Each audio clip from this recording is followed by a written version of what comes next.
ব্রট to you by V-Guard, co-powered by Sensodyne ও ভিমল বলো কথা কেশরী। Associate sponsor UltraTech cement. कमल खिलाने जा रहा है। लोग जानते हैं कि सीपीएम को दिया हर वोट वो टीएमसी को ही जाएगा। सीपीएम यहां चुनाव लड़ रही है टीएमसी को मदद करने के लिए, और पर्दे के पीछे इनका जो खेल चल रहा है ये एक ही सिक्के की दो बाजू है। और अभी यहां की मुख्यमंत्री मैडम ने घोषणा कर दी है कि वो दिल्ली में इनका समर्थन करेगी। अब मुझे बताइए, लेप वालों का वोट देकर के आप टीएमसी को मजबूत करेंगे क्या? करेंगे क्या? आप बहुत समझदार मतदाता हैं, जागरूक मतदाता है, और टीएमसी को जो वोट मिलेगा, आप यहां ज्यादा रुपए में जाकर के 100 लोगों को पूछिए कि भाई किसकी सरकार बनेगी, 100 में से 90 लोग कहेंगे मोदी की सरकार बनेगी। अगर जब पक्का ही है कि मोदी की सरकार बनेगी तो वोट बर्बाद करना चाहिए क्या? वोट फालतू में जाने देना चाहिए क्या? और इसलिए हमारा वोट मोदी सरकार को मजबूत बनाने के लिए, केंद्र में सरकार बनाने के लिए जाना चाहिए। जो विकसित बंगाल, विकसित भारत के संकल्प को लेकर के आगे बढ़ रहे हैं, भाइयों और बहनों, जादवपुर हो, कोलकाता हो, ये मनन चिंतन करने वालों का क्षेत्र है। मैं आपसे जरूर जानना चाहूंगा, ये टीएमसी वाले सुबह शाम वोट बैंक करते हैं, सुबह शाम गाली गलौज करते हैं, सुबह शाम कानून के खिलाफ काम करते हैं। इनके पास देश के लिए कोई विजन है क्या? टीएमसी वालों के पास देश के लिए कोई विजन है क्या? बंगाल के लिए कोई विजन है क्या? जो टीएमसी सिर्फ अपने वोट बैंक के लिए काम करती हो, वो यहां के युवाओं के लिए कुछ नहीं कर सकती। टीएमसी आपको गरीब और पिछड़ा बनाए रखना चाहती है ताकि उसकी दुकान चलती रहे। वहीं मोदी विकसित भारत के लिए काम कर रहा है। आपने 10 साल का मोदी का सेवा काल देखा है। देश के नौजवानों के लिए अवसर हो, गरीब और मिडिल क्लास की सुविधा हो, इसके लिए 10 साल में अभूतपूर्व काम हुआ है। बीते 10 साल में हर दिन भारत में ये आंकड़ा जरा, ये ऐसी कॉन्स्टिट्यूएंसी है जहां ये आंकड़ा लोगों की आंखों खोलने वाला है। मैं आंकड़ा बोलता हूं, जरा सुनिए। आज 10 साल में क्या हुआ? मोदी को सेवा करने का मौका दिया तो क्या हुआ? भारत में डेली हर दिन 2 नए कॉलेज खुले हैं। ये छोटा काम नहीं है। भारत में हर हफ्ते एक नई यूनिवर्सिटी बनी है। हर साल 30 से ज्यादा मेडिकल कॉलेज बने हैं।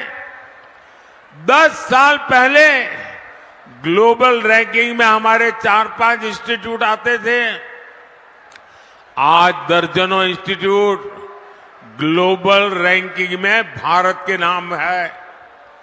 आज भारत दुनिया का तीसरा बड़ा स्टार्टअप इकोसिस्टम है। आने वाले 5 साल में हम भारत को ग्लोबल एजुकेशन, रिसर्च और स्किल डेवलपमेंट का हब बनाता देखेंगे। अब हम भारत को स्पेस में, डिफेंस में, सेमीकंडक्टर में, ड्रोन और मैपिंग जैसे अनेक सेक्टर में आगे बढ़ा रहे हैं। इसका सीधा लाभ हमारे नौजवान बेटे बेटियों को होगा। साथियों, बीजेपी आपकी एस्पिरेशंस को समझती है, आपकी आकांक्षाओं को समझती है। यहां हेरिटेज भी है, लंबी कोस्टल लाइन भी है, पहाड़ भी है, कॉटन की खेती भी होती है। मोदी सरकार भारत को टूरिज्म और टेक्सटाइल का ग्लोबल हब बनाने में जुटी है। इसलिए आधुनिक कनेक्टिविटी पर, पब्लिक ट्रांसपोर्ट पर अभूतपूर्व खर्च किया जा रहा है। 10 साल में के पहले देश के 4-5 शहरों में ही मेट्रो की सुविधा थी। आज देश के 20 से ज्यादा शहरों में मेट्रो पहुंच चुकी है। कोलकाता मेट्रो का हम तेजी से विस्तार कर रहे हैं। कोलकाता मेट्रो के पास अब पहली अंडर वाटर मेट्रो होने का भी गौरव है। अभी हमने वंदे भारत ट्रेनें देखी। आने वाले 5 सालों में देश के ज्यादातर शहर वंदे भारत से जुड़े हुए होंगे। आने वाले 5 साल में हम इलेक्ट्रिक बसों का, इलेक्ट्रिक मोबिलिटी का विस्तार होता देखेंगे। ये नए भारत का नया ट्रांसपोर्ट तो होगा ही, ये नौकरियों का भी नया दौर लेकर आएगा। भाइयों और बहनों, मोदी जब विकसित भारत बनाने में जुटा है तो वो विकसित बंगाल के बिना संभव नहीं है। बंगाल को फिर वो पुराना गौरव दिलाना जरूरी है। जब ये देश का कल्चर और इकोनॉमिक सेंटर था, बंगाल के बारे में जब भी मैं गुरुदेव रविंद्रनाथ ठाकुर की ये पंक्तियां सुनता हूं, गर्व से भर उठता हूं। गुरुदेव ने कहा था, बांग्लार माटी, बांग्लार जल, बांग्लार वायु, बांग्लार फल, पुण्य होक, पुण्य होक, पुण्य होक के पुण्य होक है भगवान। मैं अपने उच्चारण दोष के लिए आपसे क्षमा प्रार्थी रहूंगा, लेकिन आप भी मानेंगे कि इन पंक्तियों में बंगाल की महानता के दर्शन होते हैं। दुर्भाग्य ये कि सीपीएम और टीएमसी की पॉलिटिक्स ने बंगाल को बर्बाद कर दिया है। ये सिर्फ पार्टियां 2 है, इनकी दुकान एक ही है और दुकान में सामान भी एक ही है। टीएमसी और लेफ्ट इंडी अलायंस में है।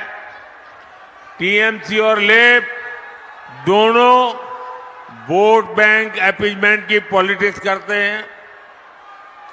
इन दोनों पार्टियों ने पश्चिम बंगाल को करप्ट सिस्टम दिया, तोलाबाजों का सिस्टम दिया और सबसे बड़ी बात, ये दोनों पार्टियां एंटी डेमोक्रेसी है। पंचायत हो, विधानसभा हो, लोकसभा हो, कोई भी इलेक्शन बंगाल में बिना खून खराबे के पूरा नहीं होता। यहां गणतंत्र बचाने के लिए पहरा देना पड़ता है। यहां मानवता की सेवा करने वाले संतों ने अपनी आवाज उठाई तो उनका जीना मुश्किल कर दिया। उनको गालियां देने आने लगी। उन पर हमले होने लगे। ये टीएमसी का टेरर मॉडल है और अब ये देश के सामने एक्सपोज हो रहा है। साथियों, यहां संदेश खाली जैसी शर्मनाक वारदातें आम है, जहां पहले बहनों बेटियों के साथ अत्याचार किया जाता है और फिर शाहजहां शेख जैसे पापियों को बचाने के लिए गंदे खेल खेले जाते हैं। जो टीएमसी सरकार लॉ एंड ऑर्डर जैसा बेसिक काम नहीं कर सकती, उसे सजा देना जरूरी है। टीएमसी की पॉलिटिक्स रक्ता कटो पॉलिटिक्स है। टीएमसी करप्ट इकोसिस्टम को आगे बढ़ाती है। टीएमसी की सारी पॉलिटिक्स वोट बैंक के लिए है। इसका ताजा उदाहरण हमने कुछ दिन पहले ही देखा है। साथियों, टीएमसी ने पहले असंवैधानिक तरीके से 77 मुस्लिम जातियों को ओबीसी घोषित कर दिया था। लेकिन अब जब हाईकोर्ट का फैसला आ गया तो इनके लिए किराए पर पानी फिर गया। अब हाईकोर्ट का फैसला तो इन्हें मानना ही पड़ेगा। इनकी साजिश पर ब्रेक लग गया है। लेकिन फिर भी मुसलमानों को खुश करने के लिए टीएमसी सरकार ये कह रही है कि वो हाईकोर्ट का फैसला नहीं मानेगी। साथियों, सीएए को लेकर टीएमसी जिस तरह सफेद झूठ बोल रही है, ये पूरा देश देख रहा है। बंटवारे से पीड़ित हमारे जो साथी दूसरे देशों में रह गए थे, जिन्हें भारत ने भरोसा दिया था कि उन्हें भारत की नागरिकता देंगे, क्या उन्हें हम अत्याचार सहने के लिए ऐसे ही छोड़ दे क्या? मोदी ये नहीं होने दे सकता। इसलिए पूरे दायित्व भाव के साथ सीएए लाया है। ये नागरिकता देने का कानून है, ये नागरिकता छीनने का कानून नहीं है। लेकिन टीएमसी इसे लेकर भी भ्रम फैलाती रहती है। किस लिए? सिर्फ और सिर्फ अपने वोट बैंक को डराने के लिए, ताकि वो टीएमसी का खेमा न छोड़े। साथियों, टीएमसी और सुशासन का दूर दूर तक कोई नाता नहीं है। बंगाल में सुशासन दूरबीन से खोजने पर भी नहीं मिलता। बंगाल में सुशासन माइक्रोस्कोप से तलाशने पर भी नहीं मिलता। मोदी ने पूरे देश में 12 करोड़ परिवारों तक नल से साफ पानी पहुंचाया है। लेकिन बंगाल में लोग आज भी आर्सेनिक वाला पानी पीने के लिए मजबूर है। मोदी शहरों में गरीबों और मिडिल क्लास को पक्के घर दे रहा है। मोदी रेरा कानून लेकर आया ताकि बिल्डरों की मनमानी न चले। लेकिन बंगाल में सरेआम माफिया को जमीनें दी जा रही हैं, नियमों के विरुद्ध कंस्ट्रक्शन हो रहा है। मोदी गरीबों के लिए सस्ते सिलेंडर की योजना चला रहा है। इससे यहां के लाखों बहनों को लाभ हो रहा है। लेकिन टीएमसी सरकार इसमें भी रोड़े अटका रही है। साथियों, देश में करीब 6 करोड़ बुजुर्ग हैं जिनकी आयु 70 वर्ष से ऊपर है।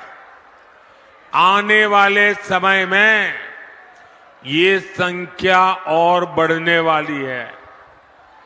ये परिवार के वो सदस्य हैं जिनकी हेल्थ का खर्च हर परिवार को उठाना पड़ता है। अब मोदी की गारंटी है कि ऐसे हर बुजुर्ग को 5 लाख रुपए तक मुफ्त इलाज मिलेगा। भाइयों और बहनों, अब रखता कटो पॉलिटिक्स, करप्शन और अपीजमेंट पॉलिटिक्स की जगह पॉलिटिक्स ऑफ परफॉर्मेंस को चुनना है। जादवपुर से हमारे उम्मीदवार मेरे बहुत पुराने साथी अनिर्बान गांगुली जी को मिला। हर वोट मोदी के खाते में जाएगा। आपको कोलकाता दक्षिण से बहन देवाश्री चौधरी जी को भी विजयी बनाना है। देवाश्री जी के साथ मुझे काम करने का सौभाग्य मिला है। मैं इनका समर्पण जानता हूं, मैं इनका सेवा भाव जानता हूं। ऐसे 2 उत्तम उम्मीदवार जो आपकी सेवा के लिए समर्पित, जो देश के उज्जवल भविष्य के लिए समर्पित, ऐसे हमारे उम्मीदवार, उनको दिया हुआ आपका वोट सीधा सीधा मोदी को मजबूत करने वाला है। तो आप ज्यादा से ज्यादा मतदान कराएंगे, गांव-गांव जाएंगे, हर पोलिंग बूथ को जीतेंगे। मेरा एक काम और भी करना है। आप जाएंगे तो आपके मोहल्ले में, आपके इलाके में छोटे मोटे देवस्थान होंगे, परमात्मा की कृपा बनी रहती है। जरा मेरी तरफ से वहां जाके मत्था टेकना, और माथा टेकिएगा। मेरे लिए कुछ नहीं मांगना है, मेरे परिवार लिए भी कुछ नहीं मांगना है। विकसित भारत बनाने के लिए आप परमात्मा का आशीर्वाद मांगिएगा और भारत का उज्जवल भविष्य बनाने के लिए आगे आइएगा। मेरे साथ बोलिए, भारत माता की, भारत माता की, भारत माता की। बहुत बहुत धन्यवाद। जरा ये फोटोग्राफर, वो बच्चे, वो एक फोटो ले लेना, वो कब से बेचारा खड़ा है। थैंक यू भैया, ले लेंगे।